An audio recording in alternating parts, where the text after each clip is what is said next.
In this video, I'm going to show you my 3 favorite exercises, how to strengthen the piriformis muscle.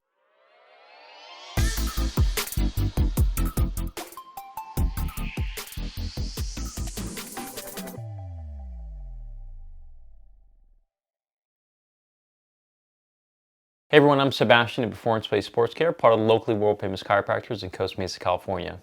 Now before we do start, let me show you the area I'm talking about for the piriformis. A lot of you have been dealing with problems into this region right into here.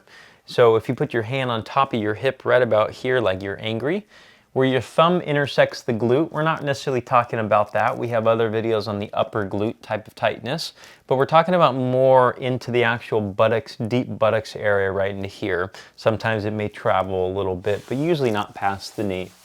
So a tight piriformis, a lot of times it can be solved by doing some central support strategies, some core work if you will, and then challenging it first. The key is you need to do core work first. Now I'm going to show you my favorite core exercise for piriformis syndrome right here. You're going to need something like some mats or a really squishy floor. This one's called 90-90 breathing exercise. You may have seen us do it in other videos as well, and we've used it for different conditions too. Now the reason why I have the squishiness here is because if I do it on the floor, it's actually pretty tender on the spine, and I want to make sure that you don't have that type of feeling when you're doing it because it'll affect how you do it. Now, breathing overall is a really important thing to start with because it helps support the spine, it helps support the core, which then in relationship helps the pelvis and the hip. If you don't do this one first and you go straight to the other ones, you won't really have a ton of benefit from them. So the first thing we end up doing is we're gonna fully exhale like you're trying to fog a mirror directly in front of your face. When you do this, do it again. When you get all the air out, you'll notice your ribcage sinks into the floor. That's kind of what you want. And once it's there, keep it there. You don't have to strain to do it, but just keep it down. Keep it there for the remainder of the exercise. Next, we're going to take our fingers just like so. We're going to have 3 targets. One target, webbing is the second target, the third target's the thumb. So index finger, webbing, then the thumb. You put it on the sides here. With your rib cage sunk to the floor, you're going to try to breathe into target 1, which is the index fingers.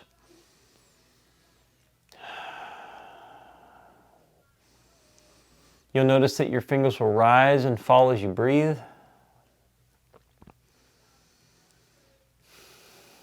So that's progression 1. Progression 2 is target 2, which is the webbing. The webbing, we're going to allow the webbing to move away from each other with each breath. Now just a note on this is if you're having problems with target 1, don't move to target 2 because it's a progression. Regressions are helpful until they're not anymore. And then we're going to go to number 3, which is the thumbs.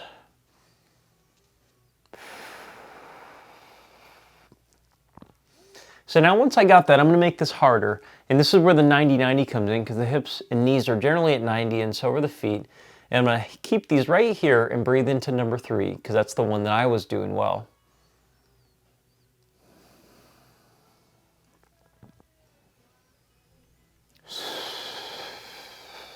In the nose, out the mouth. In the nose, out the mouth. Usually we have people do this for about a minute.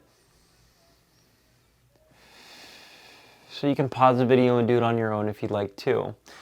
Also at any point, if you want any help with this, we do have a webinar in the corner which may pop up. We also have in-person services where we help people as well.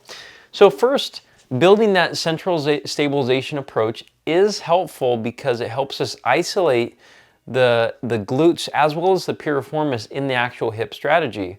And so when we do something like a clamshell, the clamshell is helpful for not only the glute, but also for the external rotators of the hip because we're externally rotating. And so the key is you're supposed to keep pressure into whatever target that you were doing while you do the clamshell. So I'm going to keep pressure while I breathe into target 3 for me. So I'm going to start on the side where I don't actually have any piriformis problem, because I actually want to see what normal feels like. Normally it should feel like it's in the backside of the buttocks area. It shouldn't feel like it goes down the hamstring. It shouldn't be in the low back, and it shouldn't go to the crease of the hip. So this is going to be a baseline, and I'm going to do roughly about a minute. Obviously I'm talking, but if I was doing it all alone and for my own benefit, I'd probably just be breathing into my thumb and closing my eyes.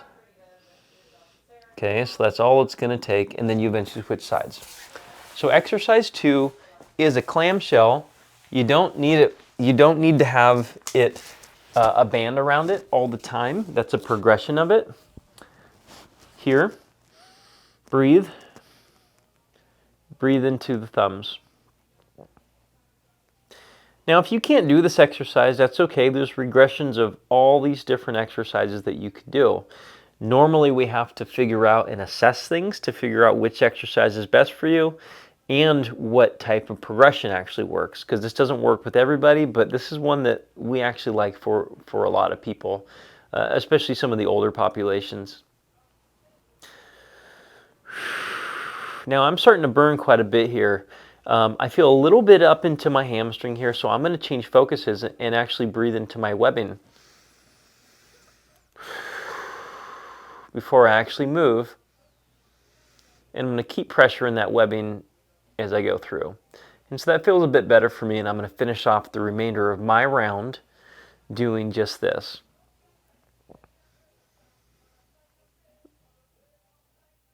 Okay. The next thing I like to do is a version of a pigeon without the sloppiness involved necessarily. The pressure is still a part of it.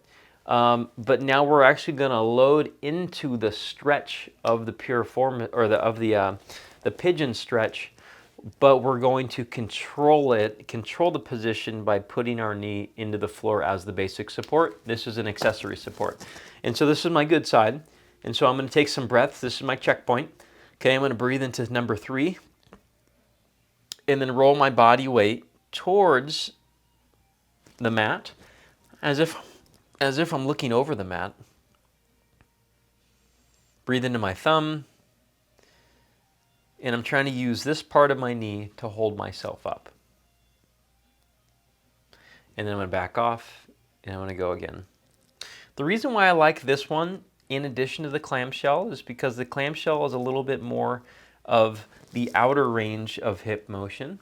And this one's a little bit more of, we're challenging hip internal rotation, which puts a lot of the hip musculature at a mechanical disadvantage. You get a little bit more of a challenge out of it, but also you get to have a little bit more control over hip internal rotation, which they found is really relevant when it comes to problems like hip impingement, piriformis syndrome, lower back pain, and various other conditions that we see at Performance Place here. Okay. Now this one feels a little bit pinchy for me, and so I'm actually going to move myself away from my knee a little bit to give my hip a little bit more room, because I may have a little bit more stickiness in the front of my hip. And this one feels a lot better for me. So I can creep my hand out a little bit and keep going like so, or breathe into the thumb. Okay. So these are 3 of my favorite exercises I use for piriformis tightness. It does work for things like piriformis syndrome as well, but sometimes people just feel tightness there and they just need to release the tightness. Ideally, these are followed up with a series of other exercises which hit the metaphorical save button.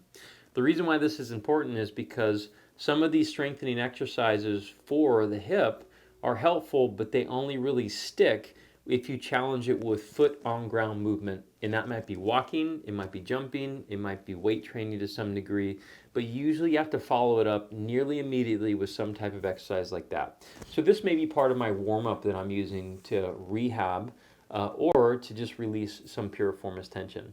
So if you guys are looking for help, we offer virtual and in-person services. We're in Costa Mesa, California. We have online products and programs as well. But if you really want some help, we'd love to program a program for you, specifically for what's going on with you. Reach out in the link description below. We'll see you next time.